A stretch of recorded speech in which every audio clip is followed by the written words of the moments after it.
Hello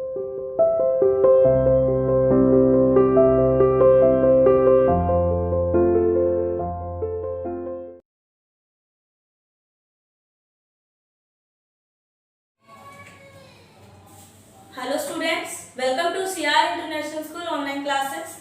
Today I am here to teach you English grammar chapter 17 tenses.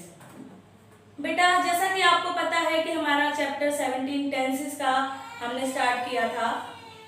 मैंने आपको बताया था थ्री टेंसेस होते हैं हमारे, प्रेजेंट, पास्ट एंड फ्यूचर, जिसका हम प्रेजेंट टेंस स्टार्ट कर चुके हैं। और प्रेजेंट टेंस में हमने सबसे पहले प्रेजेंट इंडेफिनिट टेंस के बारे में पढ़ा है, ठीक है। प्रेजेंट इंडेफिनिट का मैंने आपको बताया था, इसकी पहचान होती है इसके वाक्य के अंत में ता है, ती है, ते है आता है, ठीक है बेटा। उसका हमने एफर्मेटिव सेंटेंस किया था, सकारात्मक वाक्य जो कि बिल्कुल सकारात्मक होते हैं, सिंपल होते हैं, ठीक है बेटा।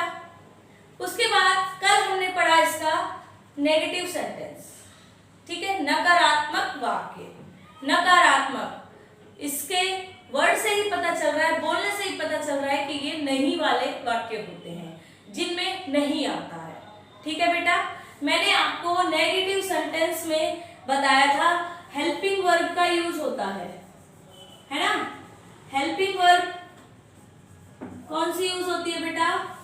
डू और डज, ठीक है बेटा। और मैंने आपको इसका स्ट्रक्चर बताया था, मैंने आपको नेगेटिव सेंटेंस का स्ट्रक्चर बताया था, सब्जेक्ट प्लस डू या does plus not plus verb की फर्स्ट फॉर्म प्लस ऑब्जेक्ट, यही बताया था बेटा।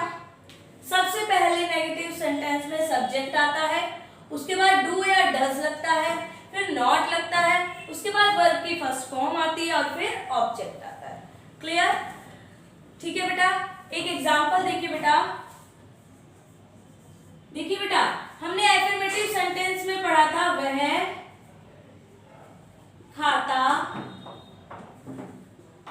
है, ये होते हैं हमारे एफर्मेटिव सेंटेंस, ठीक है बेटा। ये सिंपल है ना, ये बिल्कुल सिंपल है, वह खाता है, ठीक है। अब हमें इसको नेगेटिव बनाना है, तो कैसे बनेगा? यहां पर नहीं आ जाएगा, वह नहीं खाता है, ठीक है बेटा। वह नहीं खाता है, जिसके सेंटेंस में नहीं आता है वो हमारे नेगेटिव सेंटेंस होते हैं। आप नहीं को देखते ही पहचान जाएंगे कि ये नेगेटिव सेंटेंस, ठीक है बेटा। अब आपको पता चल गया ये नेगेटिव सेंटेंस है, तो आपको ये भी पता होगा कि उसमें हेल्पिंग वर्ब डू और डज का यूज होगा, और नहीं है तो नॉट का भी यूज होगा, ठीक है बेटा। अब देखिए इसको कैसे बनाएंगे। सबसे पहले हमें क्या चाहिए? स्ट्रक्चर में देखो, सब्जेक्ट चाहिए, है ना। सब्जेक्ट कौन होता है? काम को करने वाला। तो इसमें क्या है? वह नहीं खाता है। कौन, किसका किसका काम हो रहा है यहाँ पे? कौन काम को नहीं कर रहा? वह कौन है? वह कैसे पता चलेगा? वह को तो हम ही भी बोलते हैं, शी भी बोलते हैं, इट भी बोलते हैं, है ना। तो यहाँ पर इससे पता चलेगा खाता, तार है, यह लड़का है, तो यहाँ पर हम लिखेंगे ही, ठीक है।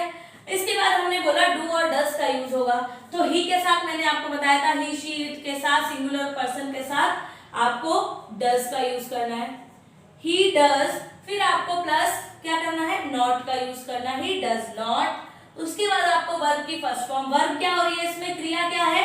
खाने की क्रिया, ही डज नॉट ईट, ठीक है।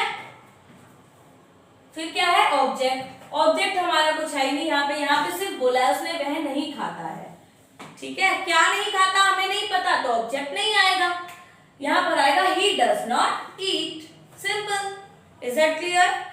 देखिए बेटा एक और सेंटेंस देखिए, हम बाजार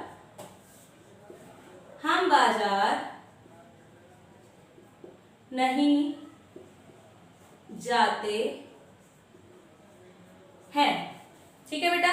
अब देखो वही स्ट्रक्चर यूज करना है हमें। सबसे पहले सब्जेक्ट, सब्जेक्ट क्या है? हम को इंग्लिश में क्या बोलते हैं? वी। उसके बाद हमें क्या लगाना है? डू और डज। तो क्या आएगा?